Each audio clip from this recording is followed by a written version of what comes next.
What exactly have you done to this kitchen? Once Fred had batted the fire out with a kitchen towel and called the fire department about the false alarm, he couldn't help but notice the mess. It was atrocious. Eggshells and flour everywhere, including all over his 6-year-old son, Jake. The milk carton lay on its side, dripping onto the floor. Fred ran his hand through his hair. "Jake, what were you thinking, son?" was all he could say. Jake burst into tears. "I'm sorry, Dad. I wanted to cook you a special lunch just for you to say thank you for getting me a new mom. But I ruined the crepes, and I burned Chef Julian's hat. I thought I could flip them by myself." "Aw, buddy," answered Fred, scooping up his flour-coated child. "That was a really nice thought. Thank you. But this was dangerous, okay? You could have burned the whole house down." "I just wanted to make you the best yummy lunch you ever had," cried Jake, big tears rolling down his cheeks. "Tell you what," said Fred, wiping his son's face with Chef Julian's burned hat. "We'll clean the kitchen together, okay, sport? And then we can go shopping for a new hat to buy for Chef Julian. You will have to tell him you're sorry, okay? And you mustn't ever try to use the stove again without an adult. At least not until you're a little older." Jake nodded, rubbing his eyes. "How about this?" Fred proposed. "How about we call Quinn, Nora, Sammy, and Denny and see if they want to come over for dinner tonight? They'll want to see the place they're moving to anyway." "Yay!" said Jake, instantly cheering up. Fred dabbed his son playfully on the nose with some batter. "It's a deal. Now, let's clean up this mess, huh?" "It really is messy, isn't it, Dad?" laughed Jake. "Definitely," said his father. The scene was much less happy over at the Four Seasons Hotel, where Parker arrived to help his sister Beatrice check out after her estranged husband Fred had cut off her credit card and forced her to leave the extravagant presidential suite. "How many clothes did you need for just a few days?" groaned Parker, shutting the fifth of Beatrice's 11 suitcases. "One can never overpack, darling," offered Beatrice. "Besides, I'm sort of carrying my home on my back at the moment. Honestly, I'd have been thrown out of here yesterday had you not floated me for today. Thank you for that. I had to go handle some business," she added, her eyes narrowing at the memory of being shunned, even from the Fairy Forest Resort at Dragon World. "Perks of being a doctor, I guess," shrugged Parker. "I'm glad I could afford it. And you know you can stay at my place as long as you need to.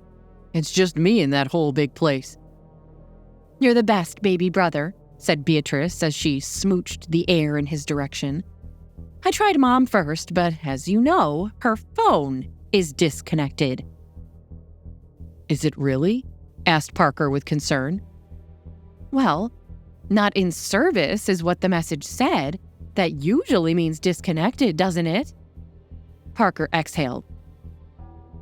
"Not necessarily. It could mean that she traveled to some foreign country and didn't have international service. Wonder why she'd do that without even telling us," he pondered aloud. "She was pretty angry with me last time we spoke," admitted the discarded socialite. "I messed things up with Fred. She told me to go get him back. I tried everything I knew how to try, short of criminal harassment. And some courts might say I even crossed that line. I'm just going to have to move on." "Well, what's next then? What's next for the fabulous Beatrice Sinclair?" She sighed. "I wish I knew. Right now, I just have to try to get through this divorce without ending up totally penniless. I'll think of something. I have to. It's not like I'm employable. The last job I had was a cocktail waitress, about 6 years ago. I'm not going back to that life, Parker. I won't." "Of course you won't," he agreed. "You're far too crafty." "Touché," nodded Beatrice, as she tossed another armful of designer outfits onto the bed, ready to be packed.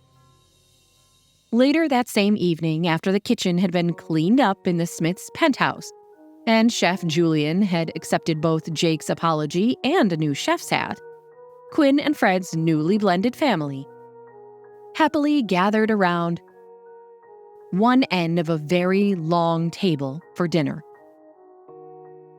"Did you see, Mom?" yelled Sammy. "There's a pool inside, and the water is nice and warm. We can go swimming whenever we want." "There's a lock on that door, right?" Quinn suddenly asked Fred. "Absolutely," he said between bites of pasta, winking at Quinn and immediately understanding where her mind had gone with that.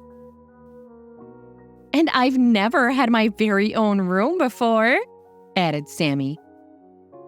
"Yeah, it's awful sharing with a girl," said Denny. "Girls stink." Jake bumped Denny's fist. "Boys," said Nora, the nanny. "That's not nice." The boys both stifled their laughter. "Sammy," suggested Fred, "why don't you and Nora go upstairs and look at your room again? And look at the furnishing catalogs on my office desk? You can help pick out the furniture for your room." "Hey, how come she gets to pick out her own furniture?" protested Jake. "There will be new furniture for everyone," explained Fred. "You two boys each have your own room, and then there's Nora's room, and of course, your mom's room." "If you two are getting married, then why does Mom need her own room?" asked Denny. Hi, Quinn here, and if you're wondering what happens next, click on the link in the description to listen to the full audio series. You can also watch the next episode here in the playlist.